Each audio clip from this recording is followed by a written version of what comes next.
for me lah, it's the scariest ride. So that was, I think, the sketchy one. It was quite late already.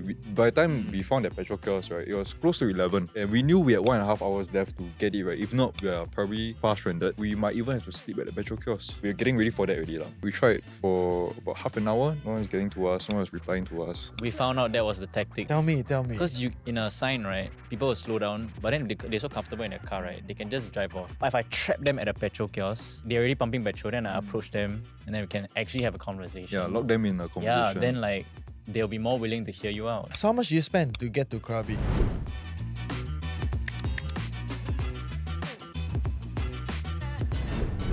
Welcome back to Chills with TFC. I'm your host Reggie, aka your Chief Financial Coconut, and today is I think for this particular episode, we arranged this for a while, and I think I found these two crazy guys on the internet. Doing this hitchhiking thing. I was like, I need to talk to them because I was like this, right? Now I didn't do the hitchhike, but many of the other bits like your hostel, backpacking, all that stuff, right? So I know a crazy guy when I see a crazy guy. So I am very excited to be in studio to chit chat with them, understand why did they do what they do, what's their plans, what's going on, and all that good stuff. So yeah, for our audience that don't know you, can you introduce yourself? Hi, I'm Yihui and 27 this year. And now I'm currently fun employed. I have like a 1-year thing. And then, yeah, on my free time, I just do like some DJing. Apparently, I'm a stupid hitchhiker, according You to... are! Yes. And he was DJ at the back of the pickup truck, right? Yeah.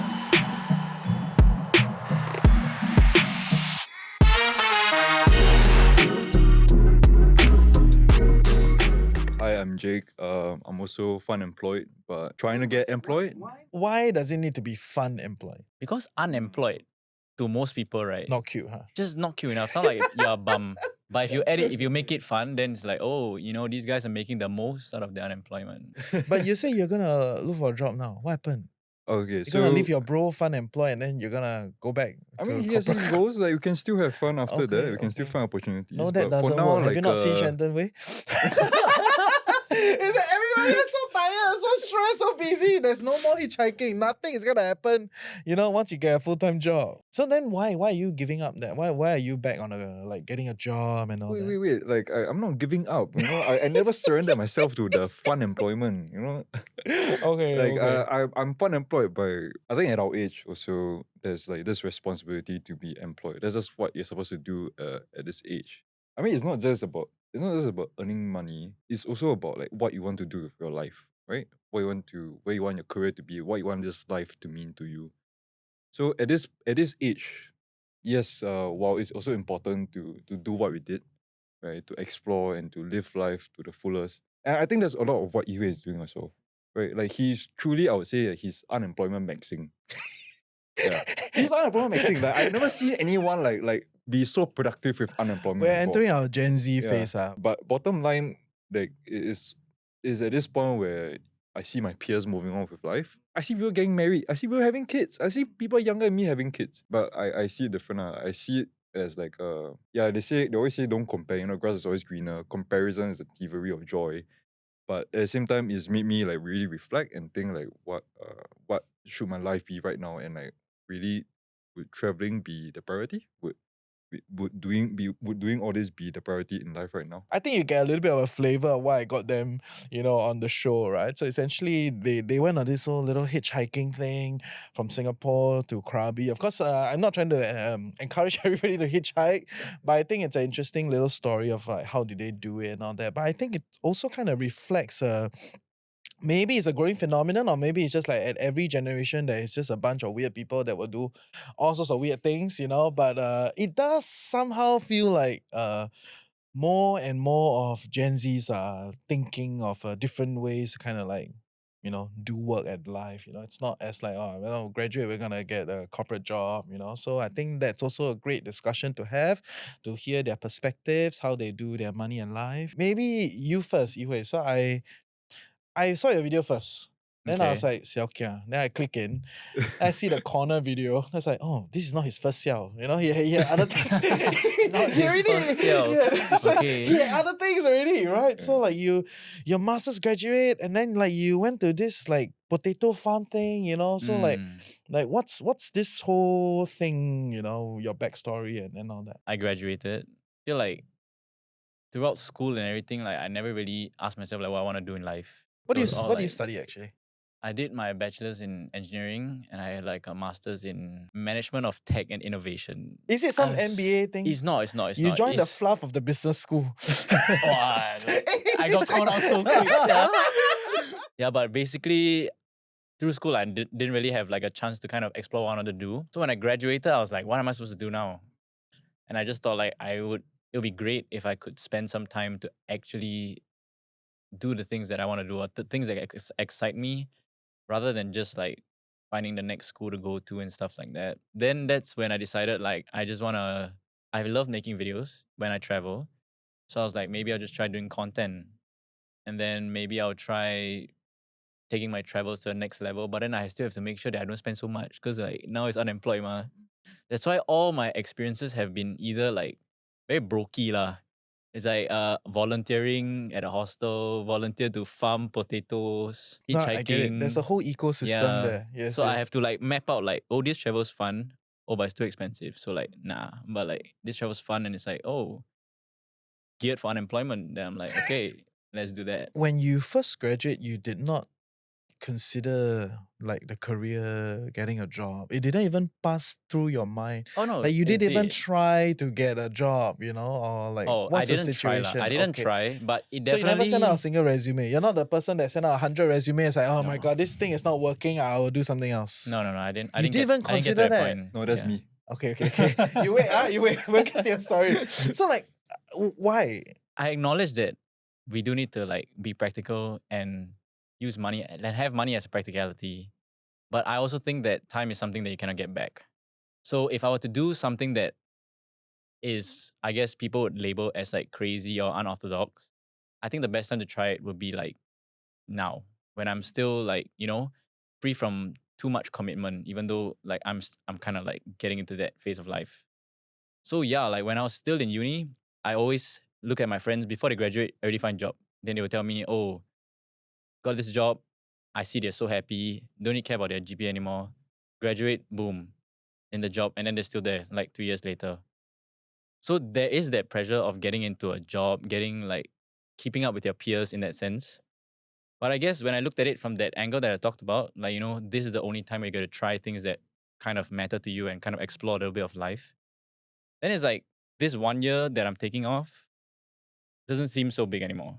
So that's why I didn't even consider like getting a job. I was just going to graduate. And before I was graduating, people were applying for jobs. I was looking at where to go like overseas and stuff like that. But rewind a little bit. Why do you even do a master's then? Oh, I was Right, on a because- scholarship lah. Oh, So okay, like I okay. just did it. So you're one of those. It was honestly an excuse to stay in school for 1 more year. So to not like go into work for 1 more year so I could like figure stuff out. Okay, fair. Then so you were the one that sent out all your resumes and all that, and then what happened? So pretty much, I graduated at the wrong time. Like last year was quite a crazy year for the job market lah, right? So like when I graduated in January, and I spent I think I wasn't too serious about applying for jobs, or like I didn't really know what to do, or like the timeline. Is it to a trend? Is it like, do you feel like your friends are not too serious about getting a job, or you are the anomaly? I mean, it's not trying to be statistically accurate, right? It's just an anecdotal. I think recounting. anyone that has just graduated, I mean, you have like both ends of the pool, right? Like some people are just very kanchong that they have this all sorted out since day one. Like since like when they were interning, they know which company to intern for and what to gun, and like they've really have their plan their life plotted out for them for the next 5 years already. But like yeah, for me, like I was quite clueless lah. I did internships based on like how much I like what they were doing. Like I like what those startups were doing, what I found interesting.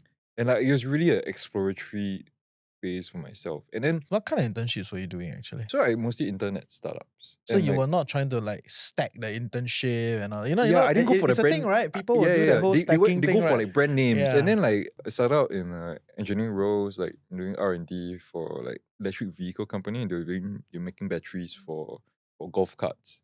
Yeah, so I joined that because like their mission is actually eventually pivot to retrofitting motorcycles, like ICE motorcycles in around Southeast Asia into electric scooters to like electrify like the automobile industry or market lah in these regions. I did all these things and I explored and I made sure that I joined internships that I believe in the product they're working on and like I just wanted to work where I wanted to work, where I would like to work. And it's only after that then when I came out after graduation and then I realized that how hard it was to get a job. On top of really like what you need to what your CV needs to look like with brand names, all that. The job market was horrible. Because it's 2025, it's like the world economy was quite unstable and there was also AI going around. Like everywhere companies were putting on hiring freeze because they think a lot of roles can be replicated.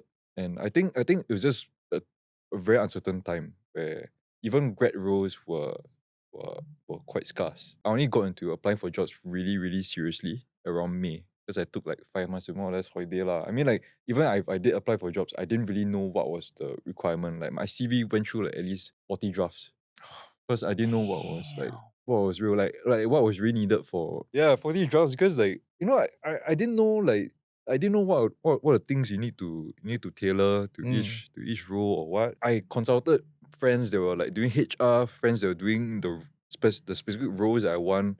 Eventually, I called quickly that okay, for whatever role I'm applying for, I need to find someone in a similar role, get their CV, and then tailor my CV as closely formatted, as similarly formatted to theirs as possible. So only around May that I started to do that. I started to get serious about like my applications, and about around June that I started to get interviews. I started to start receiving interviews. So you actually got a job? So about August, I managed to land a role in the SME doing tech sales. That was I would say going into that, I was a bit naive and because of the scarcity of the number of successful applications I had that were going through like the rounds of interviews, I decided to settle pretty quickly for that offer in the SME. And you think it's wrong? I think it was a move of desperation and I hadn't really looked very closely into the company I was going to work at. That I didn't realize what as a fresh grad, as someone that's really green to the workforce, what I would need in terms of like what the job could provide me or what the company and environment could provide me. And I was put in a situation where I was given very little guidance and there a lot more was expected of me than I could have delivered. I think within 4 to 5 months, I cracked lah. Basically, I wasn't meeting my boss's expectations and I would admit that before he could fire me, I resigned. I left. Yeah. Because I realized that I was really in over my head. I was also quite stressed out and depressed because I was lost and confused all the time. Yeah. And I realized that, okay, maybe I need to go back and rethink like how I want to apply for jobs or like what route I want to take. And I think for now I'm taking a step back. I'm applying to more like roles that are more suited towards people that are more green. But how do you go from that failed SME job to like this thing, like this whole hitchhike thing? One day, right? One evening, he just Yihui just called me. I was like, "Hey, Jake, are you unemployed by perchance?" Yeah. Then So he just texted you? yeah, he just called me like, I was like, "Are you unemployed?" I was like, "Yeah." I was like, "Funny you said that." Then he's just like, "Hey, I have a crazy idea. You want to hear me out?" Then it's just like, Yeah. you wanna hitchhike to Krabi? Okay, I took a while to reply to him. I took a while to like say like he was in shock. I was quite in shock, but like I was like, hey, I like where your head's at. Yeah, I'm interested. You have my interest. I think he put that that I have other buyers. Yeah. How is this catching up to me? Asking other people as well. Yeah, other people that was like, hey, I think this other guy might say as so I don't know if you're really interested, let me know your answer soon. And then like, I caved under pressure. I was like, hey bro, actually like, I want to do this. I think this would be a crazy adventure. That sounds like hitchhiking has to be a 2-person thing. That was my decision lah. Because I Okay. feel like Too many people, nobody want to pick you up. ideally I is want to it? go alone because that increases my chances of getting picked Getting up. picked up, yes. But yes. I do feel like I'll be more comfortable like safety wise and also I will to have someone to share the moment with, like Yeah. celebrate Mm. together. Yeah. When you're in the gutters, like you got someone to like kind of like share the burden with you. Yeah. So I thought 2 would be the best. And 3 people is like, who's gonna pick Who's 3 gonna pick people? you up? Yeah. because with their bags and everything, like it's Yeah. gonna be tough. Whatever he said was true because I was desperately trying to find this other person to join me. And I have like luckily for me, I have some friends that fit into this demographic that I No, I don't need. think it's lucky, Yeah, birds of the same feather flock together. You can say that. Enough weirdos are all together. That's what I was trying, and I saw them like, oh, they got a job already. I was It's like, like, oh, oh shit. shit! I had to find an Right. unemployed person. So I remember I saw one of like his stories. I don't know what I saw, but then I was like, oh, I know he does mountaineering and all that. So I reached out. I was like, bro, are you any chance unemployed? But then I left it at that. Then like 2 minutes later, I went back to my phone. I was like, what? He confirmed I was selling him something. So like I got to follow up with like the plan immediately. So I just told him, then like the rest is based on whatever he said. Tell me, like how did the whole thing kind of went along? So you guys decided you're gonna do together, and then what happened? 1 or 2 times we met up to plan. Right. Of course we didn't rock up to like wooden checkpoints, just like, yeah, let's go. Because the videos look like you just rocked up. Actually, in hindsight, the planning didn't feel like we planned much. Yeah. Basically like you can plan whatever you want, but you once stay later. We'll tell you how much they spend. Okay? Yes. We'll go there. Yeah, hold your horses, huh? But essentially, the planning didn't do much. We essentially just turned up to the checkpoint. Bro, when you're a backpacker, there's really nothing to plan. Yeah, there's really nothing much. Yeah. Except for, I had a hard stop of 7 days in case we couldn't make it there. Oh, wait, it's really 7 days. It was 9 days. It took 7 days to hitchhike, but actually we were faster than we thought, so we took like days off in KL and Penang. But I was giving a hard stop for 7 days in case I couldn't make it to Krabi. I would just make my own way up, like by bus or anything, because I wanted a holiday in Krabi. Yeah. that was the main point. So I couldn't spend like 2 weeks and then like I reached there and I fly back because I actually did want a vacation. So yeah, like that was the only rule: hard stop of 7 days, no money for transport. Then we just go lor. And okay, I think for him, like, so it was a bit different. He said like he would just make his own way up. And for me, it was that if we can't make it to Krabi, I'll turn back Singapore. Yeah, because I had a job interview. I passed it around though. But yeah, I didn't get it in the end. Okay, anyways. So did he join you in Krabi? Yeah. For like a day or two, a day or two. You decide you're gonna do this thing, you cross the checkpoint. Those are simple, right? And No, then the checkpoint was not simple because we decided to hitchhike across from the Wait, SO from extra, Woodlands. you're really gonna do that? No, but it's like that was the hardest part. Singapore, so like that's why I said crossing the checkpoint wasn't easy. Why? Because we spent like, it may not seem like a lot, but compared to the other rides that we got, it was a lot. We spent like an hour and a half at the SO near to the expressway that leads to the checkpoint, and like no one even entertained us. But I can actually understand, because if I was a driver and I saw people with a sign saying they're hitchhiking in Singapore, I'll be like, just take the bus lah, right? But if you're on a highway in Malaysia, it makes more sense. But in Singapore, maybe not. So it was quite hard. And funnily enough, the car that sent us in was a Malaysian car anyway. You know, we thought like we wouldn't see any Malaysian cars at the petrol kiosk at Woodlands because like it wouldn't make sense, right? Yeah. We only realized our fatal flaw once we were at the petrol kiosk, like 30 minutes in, then we were like, yeah, shit, it doesn't make sense that we're here. Yeah. But you guys are perpetually at the petrol kiosk. We found out that was the tactic, man. Tell me. Because you in a sign, right, people will slow down, but then they're so comfortable in their car, right, they can just drive off. But if I trap them at a petrol kiosk, like they're already pumping petrol, then I approach them and then we can actually have a conversation. Yeah, lock them in a conversation. Yeah, then like they'll be more willing to hear you out. And also like the petrol kiosk is along the highway, so it would just boil down to whether they are kind enough to pick us up. Not so much of whether they're going in the right direction. Yeah. This better not become a trend, but just since we are here, how do you kind of like broach the conversation then? Like your golden zone is at the petrol kiosk, right? And then you're trying to get somebody to like pick you up to get to the next location. Right. Right. So how does it start? How do you go about then? Like, first thing, I think one of the first few questions we always ask is like to qualify them is like, are you going to this place? Just ask like, are you going up to Alostar? Are you going to Penang today? Yeah, that's the first question out of our mouths. Then Usually I will give some context first, but I feel like, because he doesn't, but whenever I say like, I'll try to add in context at the start, like, hi, we're two like friends from Singapore, we're hitchhiking from here to here. Is there any chance that you're going this way? Then I feel like they open up a little bit more, because like I've also tried like asking. so that's tip number 1, provide a context. yeah, like we'll add in the context after that. Like then after that you'll try to sell them with your grandmother's story lah, which is our mission. What is here. your grandmother's story? We are 2 guys. We are trying to hitchhike to so and so, and then like, are you heading there? Like, could you give us a ride? You know? Yeah, will you be open to giving us a ride? What is the reaction usually? Actually, a lot of friendly rejections, which I was very surprised by. Because before that, I was expecting, because I had my fair share of like going to public and asking people for stuff. And I've only done it in Singapore, and usually I just get the hand wave, the silent hand wave. That's the classic, or the walk away. Some are polite enough to chat with you and say like, "Oh, sorry, actually, this is this." But surprisingly enough, for the hitchhiking, almost all the rejections were very friendly. Some of them will even say sorry, they'll be like, "Oh, sorry, I cannot." Then I'm like, "Why are you sorry?" Yeah, but actually, so like they're all pretty friendly. What do they say?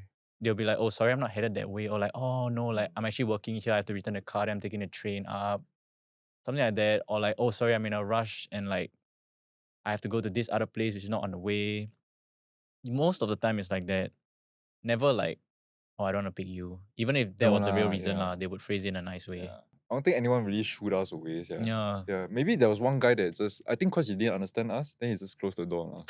Like it was in the Oh, video, like in yeah, Alostar, yeah. like the guy just pop, then we just, oh, okay, I Yup. guess not lah. But a lot of people from Alostar goes up to Hat Yai. It's a weekend thing. But Alostar was, I felt like a place where I couldn't speak much English. Because at the start it was like I could get by with English, and then when reached the north of Malaysia, it was like a lot of people were Malay speaking.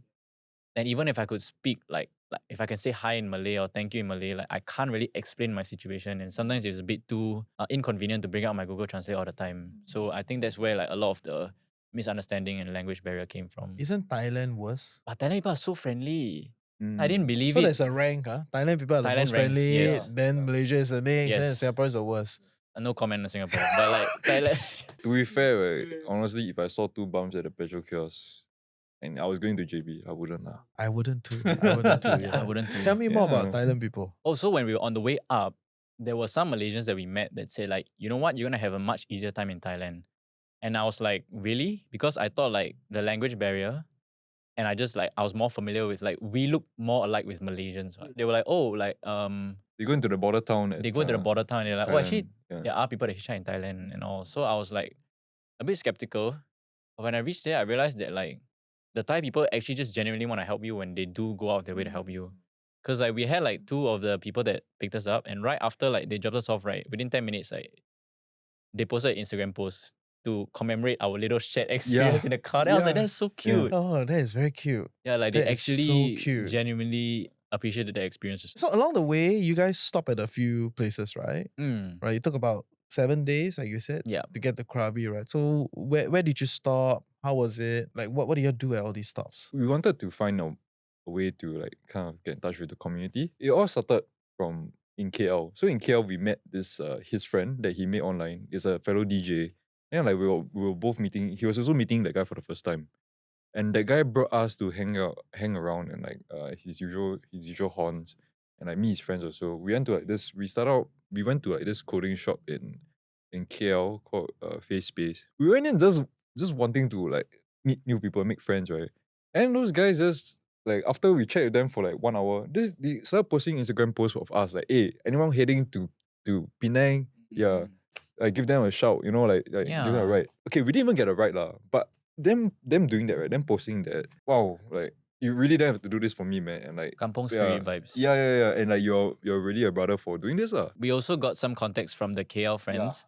They were like, "Oh, you're heading up to Penang." Like I have a friend that owns a clothing store in Penang. Yeah. So when we went to Penang, we actually linked up with them and we ended up hanging out with them for like 3 days. And then they would like fetch us around and go eat breakfast at local spots.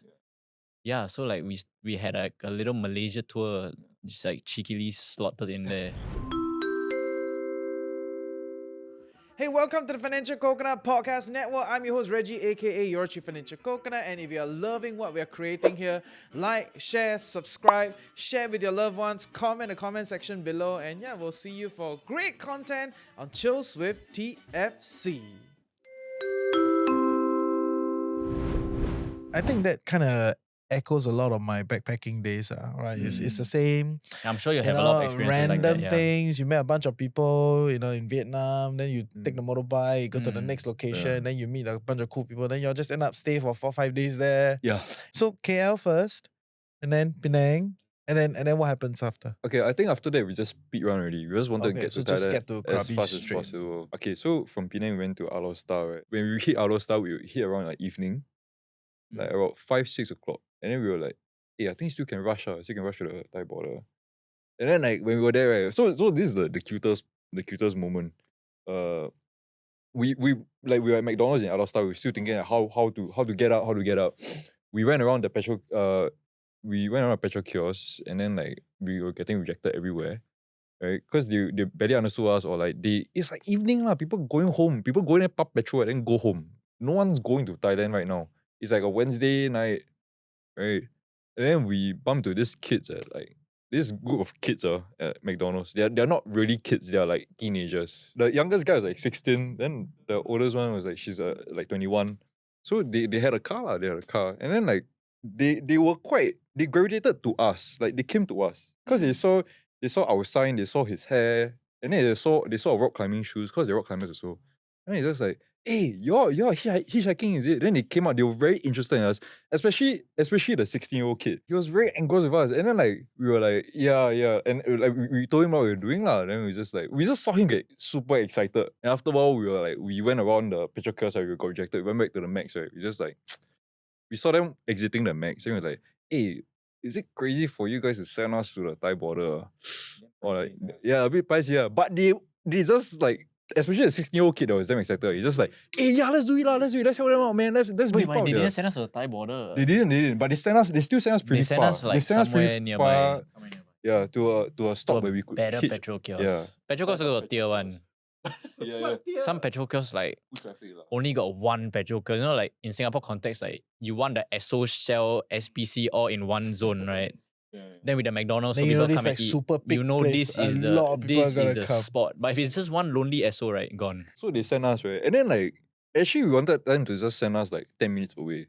But then like, somehow we got lost.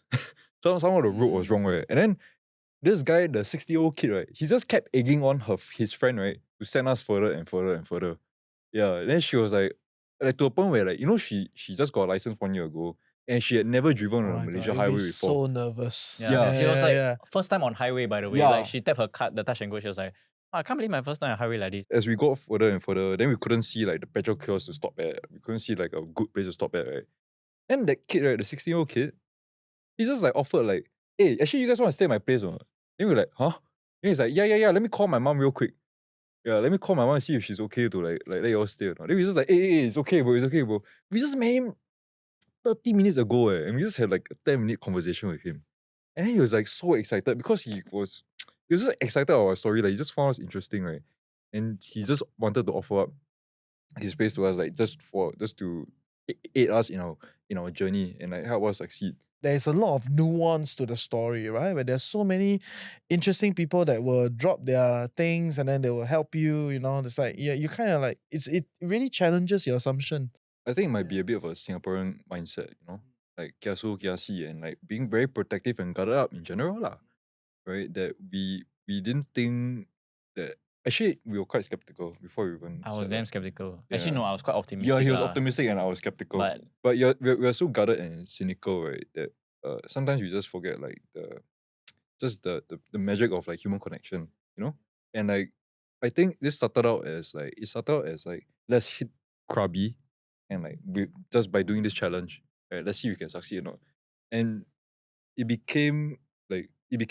it went from like being just a challenge to like, hey, let's get people to give us free rides, to becoming like, well, actually, I really enjoy this as an excuse to connect with people and to find out more about who they are and what their lives are like, wherever they are from. Yeah. And especially being in a car with like people, with drivers for like 1, 2 hours, 3 hours, 4 hours, right? That we had the perfect excuse to continue talking to them. And also because they're giving you a free ride, you paiseh lah. You better not sleep, man. Wait, just so I'm clear, did y'all end up staying over at Alosta? No. No. So rejected. How late was that eventually when you crossed then? so apparently the Thai border closes At 12. at 12. It's not 24 hours. I didn't know that. It's Yeah. not like Singapore and Malaysia's border. So we were already like skeptical about reaching the Thai border in the first place. But for some reason, after the kids, they drove and dropped us off, we found a guy to send us into the Thai border. Like he was just going into Malaysia for like, into Thailand for like a night out. And that was honestly like, for me lah, it's the scariest ride. Yeah, so let's talk a bit about that. It was the one. scariest Yeah. ride. Yeah. So that was, I think, a bit of a sketchy one. It was quite late already. By the time we found that petrol kiosk, right, it was close to 11. And we knew we had 1.5 hours left to get it, right? If not, we need to find somewhere to sleep. And then it looked like we were pretty far stranded. that we might even have to sleep at the petrol kiosk. And I think we're getting ready for that already, lah. Right? And then we tried for about half an hour. No one's getting to us. No one's replying to us. And he tried to ask the petrol kiosk the worker, right, the employee, to like, hey, how to say, like, are you going to Thailand or not? Then he's like, oh, boleh saya tumpang Krabi or something like I that. swear you just butchered that. But Dude, it's in your video, man. Like, you butchered what the guy said, what the guy told you to Yeah. repeat. Finally, like, I think like he was just chilling on. Then I was taking the shift to like approach people. Some guys pulled up. Yeah, they were heading to Thailand, the town on the border, for a night out lah. Just go there, party or what lah, supper party. And then they put up in like a Toyota Alpha in a pickup truck. And I just went up. I just said like, hey, 你们有进 Thailand 吗？你们有进去 Danok? Yeah, then they just 有啊。I was like, oh, 可以 tumpang 吗？可以啊。So it was very quick. I didn't even have to explain what was like what we were doing or what. They just agreed. They just complied so quickly. And I was just sitting at the side, Then when when he expressed like some excitement, right? I turned on the camera. Then I went over. I was like, wait, like did something happen? Then he was like, we might be getting right to Thailand. And I was like, no way. Then I was like, who is it? Then like I turned around. I see like these two guys walking out of the petrol kiosk. I was like, what do you talk to them about? And he was like, I just asked them. Then they say okay.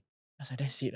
I thought at some point I was like, wow, this one a bit weird. This one too easy. Yeah, too easy. Too easy was the problem. Okay, so I tried to scope them out, ask them more questions. Then they started talking about like their families and stuff. I was like, okay, like since there's two of us, like let's go. Okay, honestly, my idea was that we will cross the border and we will ditch them at the custom. Like, because the town was just at the border. On what basis do you evaluate that? No, but we know the custom that we're going. It's like mini the walk through. border town is like a 30-second walk from the custom. It's in Kedah, right? Yes, it's in Kedah. Okay. Yeah, so we could just literally walk across the custom and walk to the hotel or whatever that we were going to stay. So it wasn't that far away. Yeah, so we got in, and then I was like, the whole time I was just asking the guy questions, just to keep like seeing if there's any loopholes or like, or things that will make us feel better about being in that situation. The thing is, he just kept asking us, hey, you want to go party with us? You want to go deal with us? And then we just said, right? Yeah. After all this, I just feel like they were just really nice people. Yeah. But in the moment, we were damn scared lah. We were scared shitless. We were like, So what's your conclusion? Do you conclude now after the whole thing? Until now, I don't know, but my conclusion is leaning towards that they're just very nice people. Actually, it would be quite cool, right? If me and my friend, we are planning to drive from Kedah into a party in Thailand, and we pick up two Singaporeans, then it'd be like, hey bros, guess what we brought? Like, whoa, these two crazy guys on the petrol station. What? Maybe that was their mindset. That could be a Maybe thing. that was their mindset. Yeah, I don't know. We're not endorsing anyone, okay? Yeah, It does sound dangerous, and when you were recounting the story, even the way you recounted sounds like you were scared. Yeah, like I was actually scared. Even like, at the border, right, you have to actually take off only the driver goes through the border by car. The passengers have to get off the car to walk and stamp. And this process takes like 2 minutes, by the way. Like you go stamp, you go back into the car on the other side. I was carrying all my bags, like carrying down. I was explaining to the guy like, oh, 不用紧啦, I'll just take it with me. I took everything. I just got everything and I went down. In hindsight, yes, they did seem nice, and probably they were just being polite lah. But when we were in that situation, he was quite persuasive in like getting us to come down to the party, even though we said yes already, and he was still going on and like re-emphasizing, yeah, it's gonna be so fun. Just come and drink. And like ultimately we took precautionary steps. When we went in, right, and like this guy after the custom, he was still waiting for us. He's waiting for us even though he dropped us off. When he picked us up again, then we kind of told him to like maybe send us to a different location. Yeah, we said that was a hotel. Yeah, like just to take precautionary steps. Yeah, then we just walked about 2 minutes away to our real one. Just can't be too careful. Yeah, you shouldn't even go on. Oh, I can't lie, I was a bit desperate to get to Thailand. Yeah. So like both of us, we didn't really communicate each other that. Like we both knew in our hearts that this is a bit of a heavy situation. And because I was seated in front, right, then he was seated at the back. Yeah, then we just didn't really say anything to each other. And I think he dropped me a few texts here and there, like, hey, after we are like, we go here, okay? Yeah. we will ask this guy to stop here. Yeah. And then it's only after we got off, then we were like, hey, actually I felt that was quite sketchy. Yeah, I felt that was quite an unsafe situation. Then we both like, yeah, actually, yeah, me too, man. I felt that way also.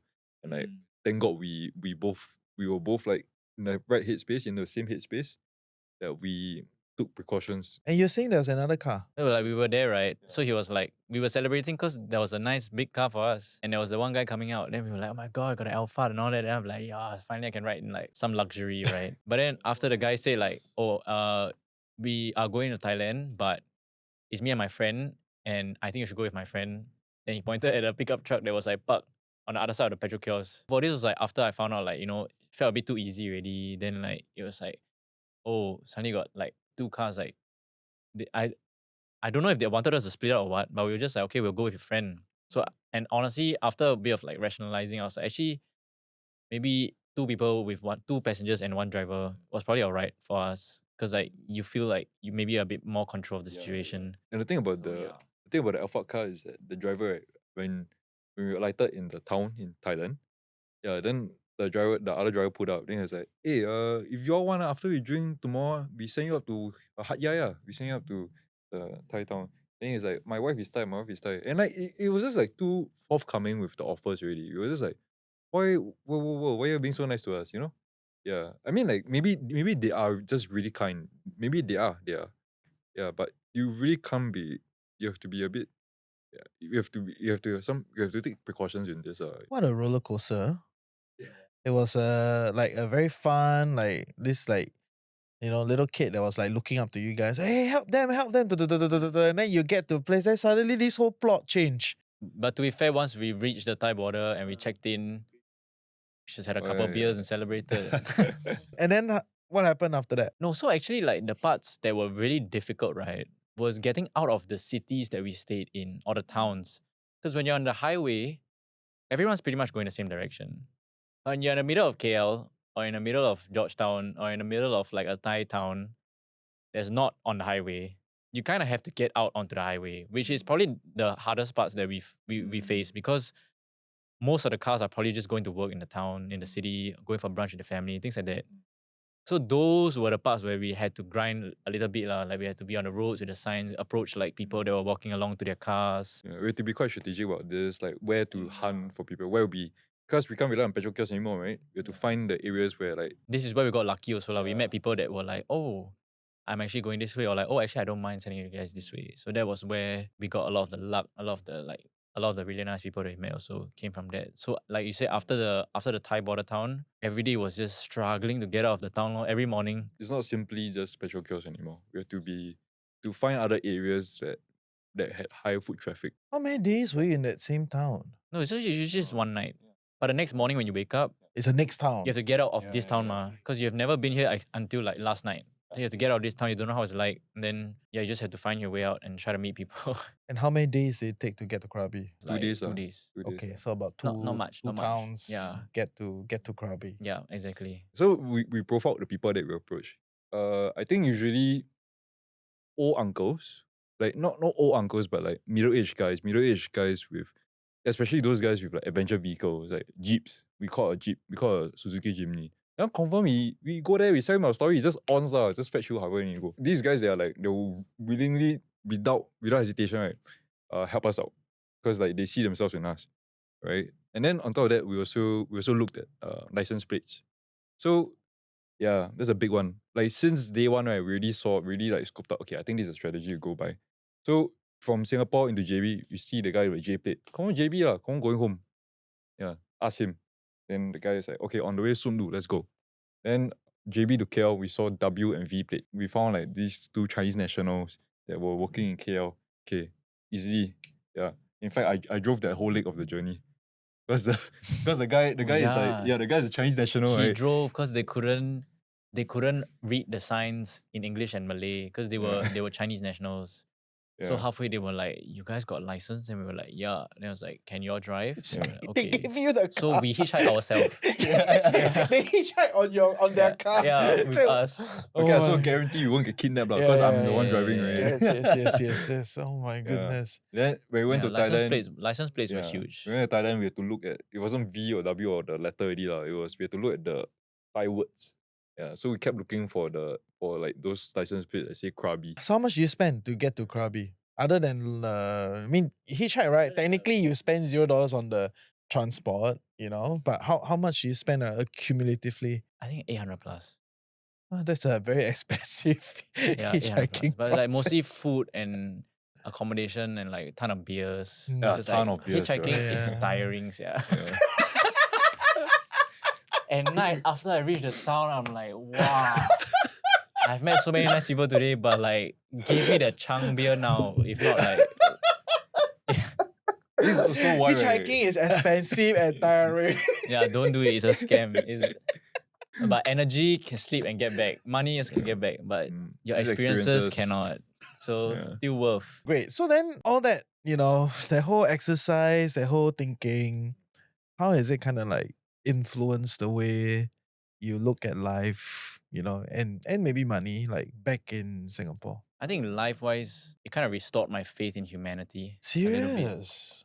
No lah, I mean not so extreme lah, but like what you say, like Singaporeans sometimes in our own little bubble, right?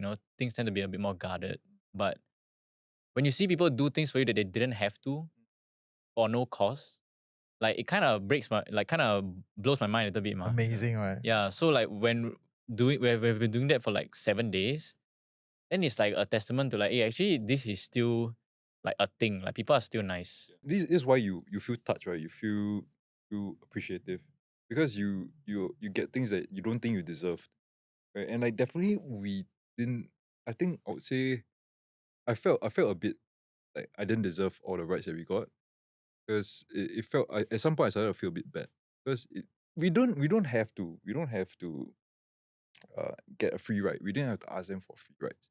We easily paid like $10 for the bus up. What kind of redeemed my view on this was that through all this we got to connect with people, yes, but also in a way that they touch our lives, we also got to touch theirs, right? Because like that time we spent in their car, we also bonded with them, and they also wanted to find out. They're also curious to find out more about our lives in return, and then also like how life is like in Singapore.